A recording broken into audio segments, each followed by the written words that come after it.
Depois de estudarmos a teoria geral da prova e estudarmos a ação de produção antecipada de prova, nós vamos começar a ver as provas em espécie, certo? E o primeiro tipo de prova que nós vamos estudar é o depoimento pessoal. Existe crítica de alguns autores em relação a essa nomenclatura, porque eles afirmam que, na verdade, deveria ser denominado depoimento das partes, porque, na verdade, as provas que são produzidas oralmente são depoimentos pessoais, como a inquirição testemunhal. E o que diferenciaria esse depoimento, dito como depoimento pessoal, e a inquirição testemunha seria justamente que o depoimento pessoal é aquela prova que é produzida através das perguntas feitas às partes do processo, certo? E aí, com relação a esse meio de prova que é produzido, nós temos a sua regulamentação nos artigos 385 a 388 do Código de Processo Civil. E no depoimento da parte, conforme vocês forem ler esses artigos e que nós formos conversando nesta aula, vocês vão perceber que a fonte da prova, nesse caso, é justamente as partes. As partes são as fontes da prova do depoimento pessoal, certo?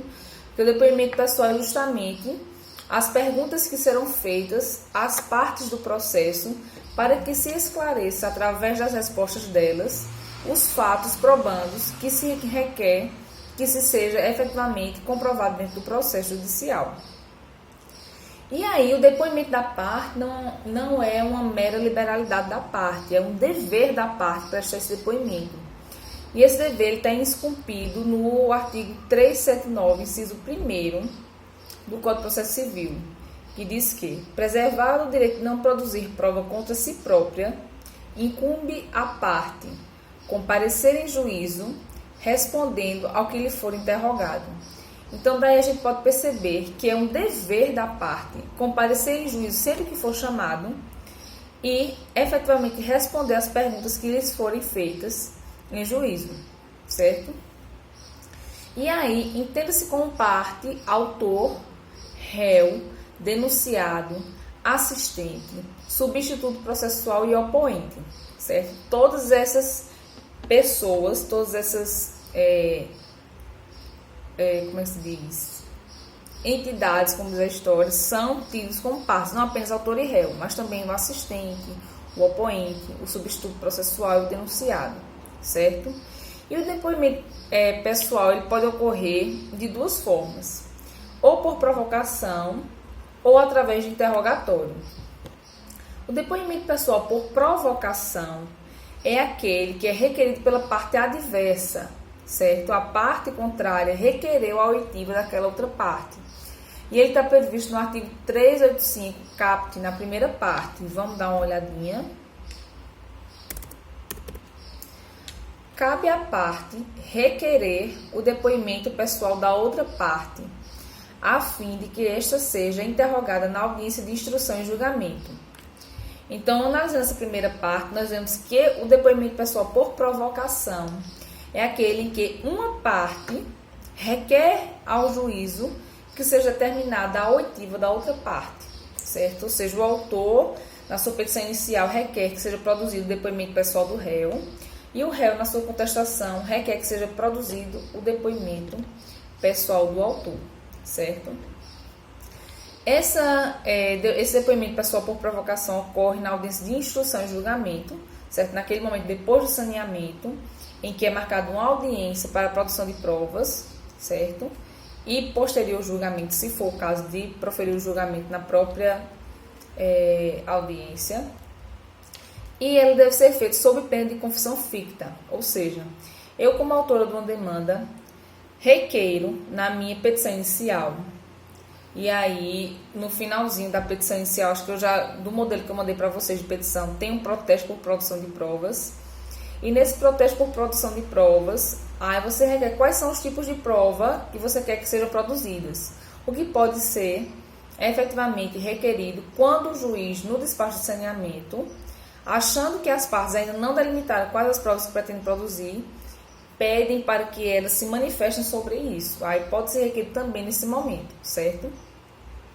Aí, digamos que eu, como autora, requeri para o juízo que fosse colhido o depoimento pessoal do réu. Então, nesse caso, o réu vai ser chamado ao processo para comparecer na audiência de instrução e prestar o seu depoimento pessoal. E ele tem que prestar esse depoimento pessoal sob pena de confissão ficta. E essa confissão ficta irá ocorrer nos casos em que ele se omitir de responder as perguntas ou responder de forma evasiva, certo? Ele efetivamente não responder. E a parte, uma coisa interessante, a parte, ela não pode requerer o seu próprio depoimento pessoal, certo? O Código de Processo Civil 2015 prevê que eu, como autora, na minha petição inicial, não posso requerer o meu depoimento pessoal. Nem o réu, na contestação, pode requerer que seja feito o depoimento pessoal dele. Só o autor pode pedir o depoimento pessoal do réu e só o réu pode pedir o depoimento pessoal do autor, certo? Por quê? Porque eu, como autora, se eu quiser que seja dado um depoimento pessoal meu na audiência, será somente para corroborar e repetir o que eu já coloquei em petição inicial. E da mesma forma o réu. Então não tem sentido eu, como autor, já podendo colocar tudo na minha petição, ainda ir requerer que seja ouvido em juízo. E outro ponto que Didier também defende é que o autor, ou melhor, o advogado daquela parte, não pode realizar perguntas a ela no depoimento pessoal. Ou seja, se o réu requerer o depoimento pessoal do autor e no momento da audiência de instrução o juiz vai colher esse depoimento pessoal, só podem fazer perguntas ao autor, o juiz e o advogado do réu. O advogado do autor, ele não pode, de acordo com Didier, fazer perguntas ao autor. Eu não concordo com esse posicionamento de Didier. Eu, particularmente, tenho o entendimento de que é sim possível ao advogado daquela parte que está prestando depoimento efetivamente realizar perguntas. Inclusive, isso já aconteceu comigo em algumas audiências em que a parte que eu representava, ela estava prestando depoimento pessoal e aí, por vezes, o advogado da outra parte fazia perguntas a ela, querendo colocar respostas na boca da parte. E acabou que, como a parte ela não tem o manejo jurídico, às vezes não entende que o que ela está falando pode ser interpretado de outra forma, respondi de uma forma que poderia dar ensejo a outra interpretação, uma interpretação ambígua pelo juiz. E aí, verificando essa situação, né, tem que se verificar realmente a necessidade do advogado da parte questionar a parte. Eu pedi a palavra ao juiz e aí poderia, através do meu questionamento, a parte que eu representava, fazer com que ela explicasse melhor a resposta que tinha dado anteriormente, a fim de que não ficasse dúvidas ao juiz sobre a resposta efetivamente que deveria ser dada e que deveria ser entendida naquele caso concreto, certo? Então, não obstante, em regra, pelo princípio da boa-fé processual e da cooperação, o advogado que representa uma parte não ser coerente que ele efetivamente interrogue a parte que ele representa no depoimento pessoal. Existem casos em que é necessário que o advogado assim o faça para esclarecer alguma dúvida dentro de uma ambiguidade de uma resposta da parte que ele representa, certo? Para que ela não se prejudique numa posterior decisão judicial. E aí, além do depoimento pessoal por provocação, nós temos o depoimento pessoal por interrogatório. E aí, diferentemente de provocação, que o por provocação é aquele que é requerido pela parte contrária, o depoimento pessoal por interrogatório é aquele depoimento que ele é requerido e determinado de ofício pelo juiz. E ele está no finalzinho do caput do artigo 385, que fala que cabe à parte requerer o depoimento pessoal da outra parte, a fim de que esta seja interrogada na audiência de instrução e julgamento, sem prejuízo do poder do juiz de ordená-lo de ofício. Então, não obstante uma parte poder requerer que a outra preste depoimento no processo, o juiz, analisando os autos, verificando as provas que estão nos autos, pode entender que naquele caso específico é necessário ouvir o autor ou o réu para prestar um esclarecimento sobre um fato. Então, ele, de ofício, pode chamar aquela parte ao processo para, participando da audiência de instrução, prestar o esclarecimento devido. E aí, diferentemente também da por provocação, o interrogatório, que é determinado de ofício pelo juiz, ele pode acontecer em qualquer fase processual. Pode acontecer tanto antes, durante ou depois da audiência de instrução.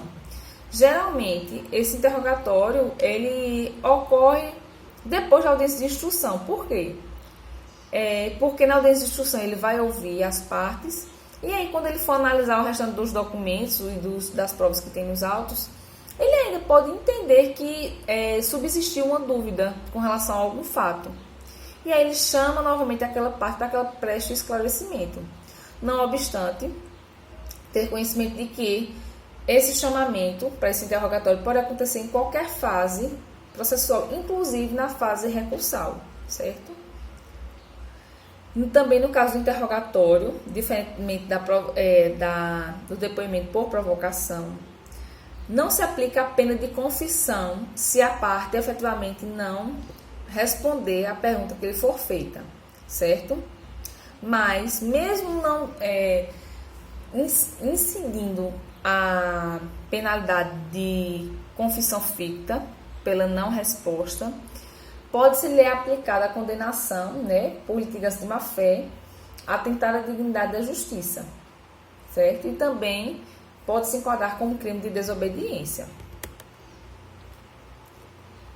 E aí, nós temos a recusa de depor. Nós vimos que é um dever da parte, efetivamente é um dever da parte, comparecer em juízo e efetivamente responder o que lhe for perguntado, que sai no artigo 379, inciso 1º do Código de Processo Civil. A parte, quando for chamada pelo juiz, ela deve efetivamente comparecer em juízo e responder as perguntas que lhes forem feitas para elucidar os fatos do processo. Mas existem casos em que a recusa não vai gerar a penalidade de confissão ficta ou de condenação naquelas multas de litigância de má-fé, que são os casos em que a recusa de depor é legítima. E a recusa de depor ela pode acontecer de 3 formas. A recusa de depor pode ser por negativa direta, a parte dizer não vou responder, por omissão em responder, quando a parte se cala, ou quando ela se recorre a evasivas. Você pergunta uma coisa e ela responde outras coisas totalmente diferentes para tentar fugir do assunto. E quais são os casos de recusa legítima da parte? Nós vemos a recusa legítima nos artigos 386 e 388 do Código de Processo Civil. E esses artigos, eles prevêem, primeiro, no artigo 386, ele prevê uma regra geral de escusa, que prevê que, quando a parte, sem motivo justificado, deixar de responder ao que lhe for perguntado ou empregar evasivas, o juiz, apreciando as demais circunstâncias e os elementos de prova, declarará na sentença se houve recusa de depor. Então, vejam que na primeira parte do artigo diz quando a parte sem motivo justificado. Quer dizer que, sendo justificado o motivo, não recairá sobre ela as penalidades previstas na legislação. Então, no artigo 386, nós temos a regra geral de escusa. Ou seja, quando o juiz entender que a recusa de depor se deu por motivo justo, não se aplicará à parte nenhuma penalidade daquela recusa. A segunda hipótese de recusa legítima é quando ela vai, no seu depoimento, ela vai falar sobre fatos criminosos ou torpes que lhe forem imputados. Então, nesse caso, como a ninguém é dado o dever de se autoincriminar, então, existe sim essa escusa do direito, do dever de depor. O segundo caso é quando se está tratando sobre fatos a cujo respeito, por estado ou profissão, deva guardar sigilo. Então, nos casos de um médico, do psicólogo, em que ele tem conhecimento daquele fato dentro do sigilo em que ele exerce sua profissão, advogado mesmo, quando ele atende uma pessoa, ele não pode efetivamente utilizar os fatos que aquela pessoa lhe contou em sigilo profissional para terceiros e no processo, a não ser que aquela pessoa cujo sigilo beneficia, ela efetivamente autorize aquele profissional, aquela pessoa, a prestar o esclarecimento e o depoimento quebrando esse sigilo. Mas se não houver essa autorização, efetivamente o profissional não pode abrir e depor com relação aos fatos sobre os quais teve conhecimento através do seu exercício profissional. O terceiro caso de recusa legítima, ou melhor, o quarto, é quando se relacionar fatos acerca dos quais não possa responder sem desonra própria do seu cônjuge, de seu companheiro ou de seu parente em grau sucessivo. Vocês lembram quais são os parentes em grau sucessivo? Temos os parentes na linha reta, né? Que são os ascendentes, pai, mãe, avós, bisavós, tataravós. Os descendentes, né? Filhos, netos, bisnetos. E na linha colateral até o quarto grau. Linha colateral começa do segundo grau, né? Que são os irmãos. No terceiro grau são os tios e sobrinhos. E no quarto grau são os primos. Então, são parentes na linha sucessiva, os em linha reta, sem limite de grau, e na linha colateral até o quarto grau. Lembrando que na colateral começa do segundo grau, são os irmãos, terceiro, tios e sobrinhos, e quarto são os primos, certo? Se o fato sobre o qual a pessoa tem que depor ou responder a pergunta, ela venha trazer desonra própria para seu cônjuge, companheiro ou qualquer parente em grau sucessivo, aí a pessoa pode se excusar de prestar o depoimento.